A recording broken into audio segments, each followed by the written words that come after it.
पिछली सृष्टि का जो बचा हुआ हिस्सा है वो जो बचा रहता है, और जब वो उठ खड़ा होता है तो उसे आदि शेष कहते हैं, क्योंकि वो सबसे पुराना शेष है जो बचा हुआ है। और उठ खड़े होने का मतलब है एक नए ब्रह्मांड की रचना होने को है। तो ये जीवन का एक बहुत गहरा पहलू है जिसे प्रतीकों की मदद से व्यक्त किया गया है। ये सांप या यही नाग उस चीज का प्रतीक है जो हमेशा शेष रह जाता है। भारत में नाग के 12 आयाम हैं जिनकी पूजा की जाती है। ये इस प्रकार है: अनंत, वासुकी, शेष, पद्म, कंबाला, कारकोटक, अश्वितारा, धृतराष्ट्र, संकपाल, कालिया, तक्षक, पिंगला। ये हैं वो 12 पहलू। ये 12 पहलू कैलेंडर के 12 पहलुओं से भी जुड़े हुए हैं। वही पहलू जिनमें लोग सितारों और उन चीजों को पढ़ते हैं। वाकई दुनिया भर की अलग अलग संस्कृतियों में आप इसके संकेत और प्रमाण, सांकेतिक प्रमाण देख सकते हैं। तो दुनिया भर में अलग अलग लोग इस नतीजे तक पहुंचे हैं। इसलिए नहीं कि संस्कृतियों ने दूरियां तय की हैं, हालांकि ऐसा भी हुआ है, पर वजह वो नहीं है कि ऐसा हुआ है।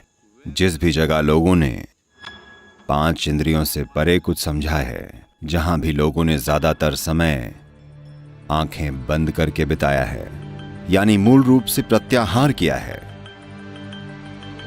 प्रत्याहार यानी आपने इंद्रियों को खुद में समेट लिया है। जहां जहां प्रत्याहार हुआ है, जहां जहां इंद्रियों को खुद में समेट लिया गया, वहां वहां नाग रहते थे। वहां लोगों ने विकास की प्रक्रिया के उस शेष बचे हिस्से के आयाम के महत्व को पहचाना, जो विकास के साथ साथ हमारे अंदर बचा रह जाता है, और कैसे हम उसे सक्रिय कर सकते हैं, और कैसे ये हमें हमारी इंद्रियों की सीमाओं से परे ले जाकर हमारे विकास की एक प्रक्रिया बन सकता है। शिव के गले के चारों ओर जो सांप है वो वासुकी कहलाता है। But the Vishnu's snake is referred to as Shesha. लेकिन विष्णु के सांप को शेष कहा जाता है।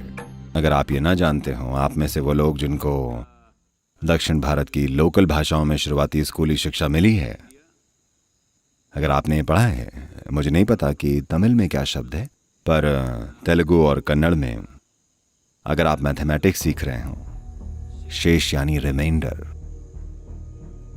मैथमेटिक्स में ये एक सामान्य चीज है, शेष। तो उसी शब्द को यहां प्रयोग में लाया गया है, यानी शेष, क्योंकि ये सांप या यही नाग उस चीज का प्रतीक है जो हमेशा शेष रह जाता है। जब एक सृष्टि समाप्त हो जाती है, तब कुछ चीजें रह जाती हैं, या एक खास मूलभूत पहलू रह जाता है जो एक बार फिर से दूसरी सृष्टि में अंकुरित होता है। तो ये वही शेष है जिस पर विष्णु विश्राम करते हैं। यानी जब वो विश्राम कर रहे हैं, जब पालन पोषण के लिए कोई सृष्टि नहीं है, तब वो शेष पर विश्राम कर रहे हैं। वो जो बचा रह गया है, आदि शेष नाग खुलता है और समय आगे बढ़ता है। यही इसकी पौराणिक कथा है। इसका मतलब है ये पिछली सृष्टि का जो बचा हुआ हिस्सा है वो जो बचा रहता है, और जब वो उठ खड़ा होता है तो उसे आदि शेष कहते हैं, क्योंकि वो सबसे पुराना शेष है जो बचा हुआ है। और उठ खड़े होने का मतलब है एक नए ब्रह्मांड की रचना होने को है। तो ये जीवन का एक बहुत गहरा पहलू है जिसे प्रतीकों की मदद से व्यक्त किया गया है। श्रावण के महीने के 5वें दिन ये वही दिन है जो कि उन लोगों के लिए बहुत महत्वपूर्ण है जो अपनी भौतिकता के परे, अपनी इंद्रियों से परे अपने जीवन को भेद कर जानना चाहते हैं। ये केवल अनुभव करने की बात नहीं है, या आत्मज्ञान की या मुक्ति पाने की बात नहीं है, ये जानने के बारे में है। अगर आप जानना चाहते हैं तो शायद हर कोई जानना नहीं चाहता, जो कि ठीक है। कुछ लोग बस मुक्त हो जाना चाहते हैं, उनको जानने से कोई मतलब नहीं है, वो भी ठीक है। पर वो जो जानना चाहते हैं उनके लिए उनके अंदर विकास की प्रक्रिया का ये शेष रहने वाला पहलू बहुत बहुत महत्वपूर्ण है। नहीं तो ये वाकई काम नहीं करता, चाहे आप सांपों के प्रतीक को समझें या न समझें, लेकिन आपको उस आयाम में जान डालनी पड़ेगी। Your Adishesha has to begin to uncoil and move. आपके आदिशेष को खुलकर चलना होगा।